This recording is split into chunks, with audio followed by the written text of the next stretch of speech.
Four badasses from the Wild West. I found this photo, and it was the most amazing photo from the Old West that I had ever seen, and it's real. Look at these faces. Do you recognize any of them? These are four very famous badasses from the Old West, and you should recognize all four of them. From the right, we have Charlie Baudry and Jesse James.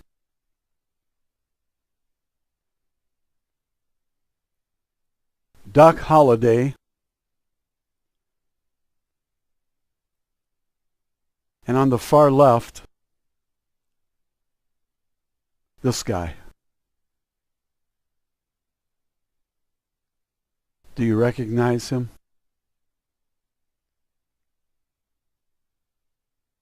Number one, please step forward and state your name. My name is Billy Conley.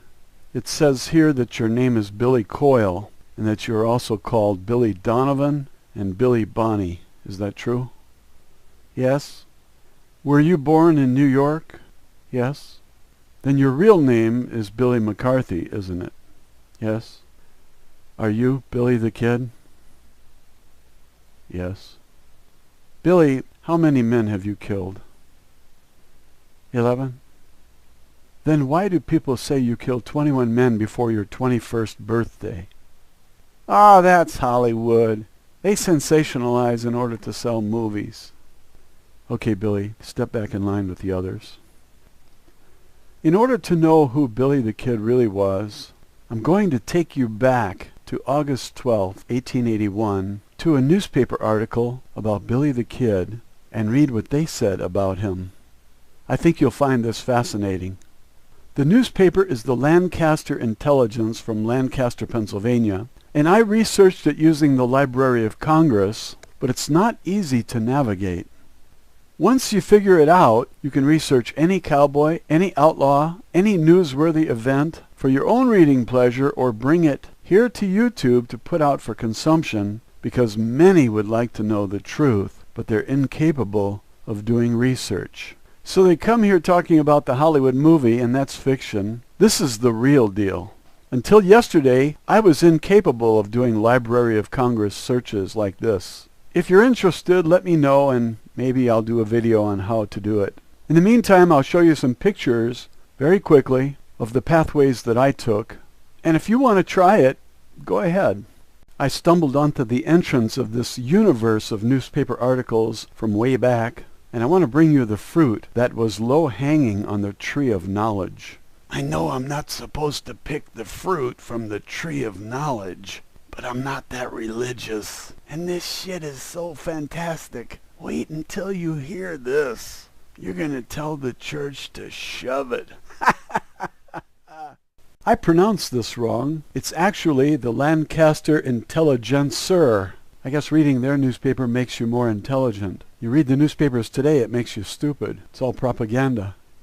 Friday evening, August 12th, 1881, Billy the Kid. His name was Billy McCarthy, and he was born in New York. Now, folks, you're going to have to help me with this next section because I don't understand a word of it. Apparently, it was taken from a poster, but I don't know where they got this. It starts out, murdering a man when a boy of 16, made a deputy constable. General Lew Wallace's admiration for the youth, international desperado, under sentence of death, killing 2 men in 30 seconds. The kid is killed. Okay, what they've done here is they've outlined the newspaper article. It's like a table of contents. Oh, I can't wait to get into it. A writer from Lamy, New Mexico, in the St. Louis Globe-Democrat, ridicules the account of Billy the Kid and his fictitious castle, furnished the Philadelphia Times by its correspondent at Fort Sumner, New Mexico, in a letter dated July 10th. The Times correspondent gives as the hero of the alleged wonderful adventure in the castle of the famous Kid and the authority of his Munchausenish pen picture of that redoubtable boy devil, a Mr. Duncan, who is described as having been at one time a member of General Sherman's staff, but when his adventure occurred, connected with a railroad surveying party, and now a successful trader of Alamosa, New Mexico. The whole story of the Kid's gorgeous style is the wildest bosh. His impregnable castle was a clear case of a castle in Spain, and his gold-braided broadcloth, his royally caparisoned steed, his black buckskin trousers with rows of fringe and silver bells down the legs, and his $300 hat blazing with gold and jewels were the gauziest fabrics of a whiskied brain. In other words, it was all bullshit. The writer's eloquence is unbelievable here. But without any of this blazonry of humbug and embroidery of fiction, the history of Billy the Kid eclipses all Beadle dime romance of the border Reflurianism and crime, and dims by comparison the luster of Missouri's pet heroes and exemplars the dashing Jameses. He needs no bogus silver spurs stuck on his heels by a Philadelphia scriber to send him galloping down to a bloody and daredevilish immortality. The papers speak of him as Billy Conley, Billy Coyle, Billy Donovan, and Billy Bonney, and as many regions clamor for the honor of his birth as that of ancient Homer. The New York Sun sets him down as a New York beer saloon brawler of years ago. Springfield, Illinois, Sherman, Texas, Philadelphia, Cincinnati, and several other places are credited with his nativity. His real name was Billy McCarthy, and he was born in New York. When he was a very small boy, the family settled in Silver City, Grant County, New Mexico, and he was raised in that place. After the death of his father, his mother married a man named Antum, who is now living in Georgetown, New Mexico, and a brother of Billy is a miner in that region. When he was about 15 years old, he was jailed in Silver City for robbing a store.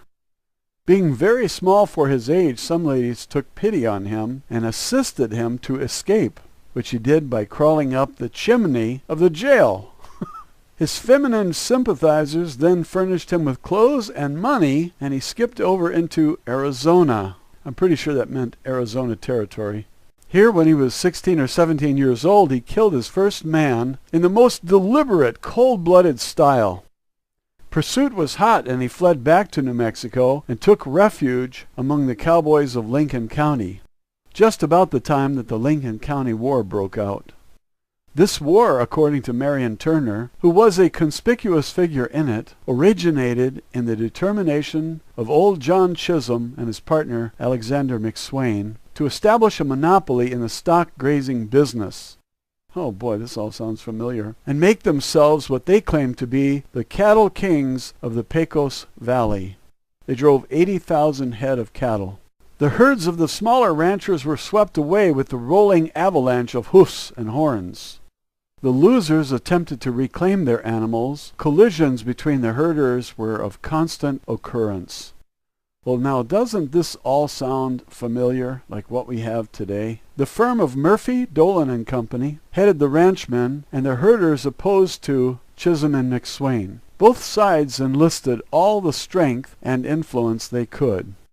Chisholm and McSwain hired Billy the Kid, and his reckless daredevilism, his deadly marksmanship, his skill as a horseman, and his delight in murder made him the leader of the faction. Does that all sound familiar? This sounds exactly like our government. Early in 1879, Chisholm had the Kid appointed deputy constable and armed with a warrant for the arrest on some trivial charge of William Morton and Frank Baker, herdsmen, in the employ of Tom Catron, formerly of Lafayette County, Missouri, and the partner of Honorable Stephen B. Elkins, also a Missouri boy, but long the New Mexican delegate in Congress, and now one of the solid men of New York. Political connections. That's what it's all about. After arresting Morton and Baker, the Kid declared his determination to kill them. A man named McCluskey, who had accompanied him and assisted in making the arrest, interfered to prevent the murder. The Kid promptly shot him dead in his tracks and then killed the two prisoners near Chisholm's ranch. He's basically a cop. Takes the law into his own hands and kills 3 men. Same bullshit we have today. Different Nazis, same bullshit. Sheriff Brady and Deputy Sheriff George Hinman of Lincoln County went out to arrest him for this triple murder. The kid waylaid them, and firing upon them from behind the adobe wall around McSwain's house, killed them. How many is that so far? He killed someone at 16, didn't he? Then he kills 3 more, then he kills 2 more. That's at least 5. He now gathered around him a band of outlaws and desperados and defied the county territory and the United States authorities. In June 1879, Marion Turner, deputy sheriff of Lincoln County, had a warrant placed in his hands for the arrest of the kid for the murder of Morton Baker, McCluskey, Brady, and Hindman. He's racking them up. There are people out there that idolize Billy the Kid and Doc Holliday, and they were murderers. Turner organized a posse of 35 men, principally ranchmen and cowboys of the anti-Chisholm faction, and started on his desperate errand. On the 17th of June, he came upon the kid with 63 men and instantly began running a fight, which lasted 3 days. The kid held off 63 men for 3 days? What the hell was wrong with these ranchers? They couldn't shoot? Lieutenant Colonel Dudley of the 9th Cavalry. You got military men who can't fire straight? General Hatch's famous colored regiment, learning that reinforcements were being sent to the kid. Oh, okay, maybe the kid had some help. Took 2 companies of regiment and went to Turner's assistance. The kid and his gang took shelter in McSwain's house in the town of Lincoln, the most elegantly furnished dwelling in the territory. You bet. All of this criminal money, these guys live as well as the people in Washington who sell us out every day. And it is said during the fight, Mrs. McSwain encouraged her wild garrison by playing inspiring airs on her piano and singing rousing battle songs until the besieging posse, getting the range of the piano from the sound, shot it to pieces with their heavy rifles. This is like Hillary Clinton.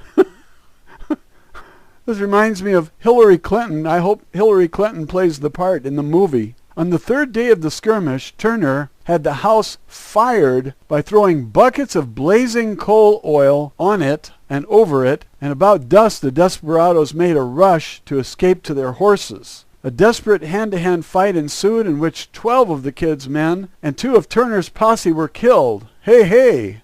McSwain himself being among the slain. Hey, hey! You can't really tell which side I'm on, can you? In the break from the burning house, the kid's partner, Tom O'Fallagher, a young boy from San Antonio, Texas, noticed one of his friends fall near his side. Amid a perfect storm of balls and buckshot, he coolly stopped, picked up his comrade, and started to carry him off in his arms. But finding that he was dead, threw down the body, and pistol in hand fought his way out. Tom was killed by Deputy Sheriff Pat Garrett's posse shortly before the capture of the kids last winter. The kid escaped fire, bullets, and Turner's posse at the McSwain house fight and immediately reorganized his gang. Boy, these guys knew how to settle things, didn't they? They just tracked down the bad guys and let them have it. Burned down their house. Today, the government burns down the house in Waco, Texas. So the bad guys are winning right now. At this time, Axtell was removed from the governorship of the territory, and Lew Wallace was appointed in his place. All right, so these are territories. The governors are appointed, not elected. Well, our presidents are appointed, so we can understand this. The U.S. is just a territory, and our puppet president is appointed. Chisholm went up to Santa Fe, and by some means won the new governor over to the side of the kid? Talk about corrupt government. George Taylor, Turner's partner, talking to me last night about the affair, said, Wallace was damned. Oh, they don't want to say damned in the paper. How nice of them. Wallace was a damned romantic old fool and easily led himself to sympathize with the kid, often speaking of him as that brave boy or that wild young knight errant. That's like giving Obama a Nobel Prize, or Hillary Clinton, or Al Gore.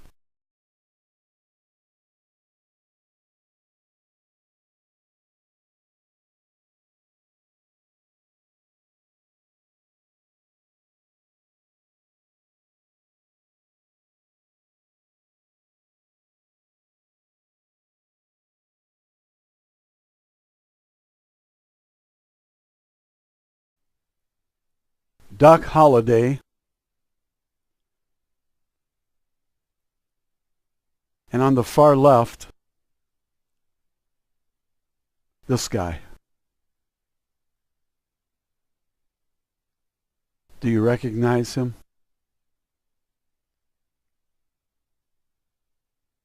Number 1, please step forward and state your name. My name is Billy Connolly. It says here that your name is Billy Coyle and that you're 4 badasses from the Wild West. I found this photo and it was the most amazing photo from the Old West that I had ever seen, and it's real. Look at these faces. Do you recognize any of them? These are 4 very famous badasses from the Old West, and you should recognize all 4 of them. From the right, we have Charlie Beaudry and Jesse James. They're also called Billy Donovan and Billy Bonney. Is that true? Yes. Were you born in New York? Yes. Then your real name is Billy McCarthy, isn't it? Yes. Are you Billy the Kid? Yes. Billy, how many men have you killed? 11. Then why do people say you killed 21 men before your 21st birthday? Ah, that's Hollywood. They can navigate. Once you figure it out, you can research any cowboy, any outlaw, any newsworthy event for your own reading pleasure, or bring it here to YouTube to put out for consumption, because many would like to know the truth, but they're incapable of doing research. So they come here talking about the Hollywood movie, and that's fiction. This is the real deal. Until yesterday, I was incapable of doing Library of Congress searches like this. If you're interested, let me know, and maybe I'll do a video on sensationalize in order to sell movies. Okay, Billy, step back in line with the others. In order to know who Billy the Kid really was, I'm going to take you back to August 12, 1881, to a newspaper article about Billy the Kid, and read what they said about him. I think you'll find this fascinating. The newspaper is the Lancaster Intelligence from Lancaster, Pennsylvania, and I researched it using the Library of Congress, but it's not easy to